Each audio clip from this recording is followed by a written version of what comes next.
Roll camera. Roll second camera. Teleprompter going. Alright, so just checking out the studio real quick.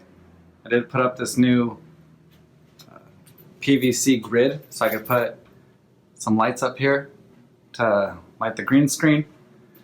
Also have these lights mounted to the ceiling. Have a monitor here mounted to the wall. Camera, teleprompter, another light up here. If we look here at this is basically where I'm standing. You know, if we cut over to this camera, this is what this looks like. I'll read a few lines from the teleprompter.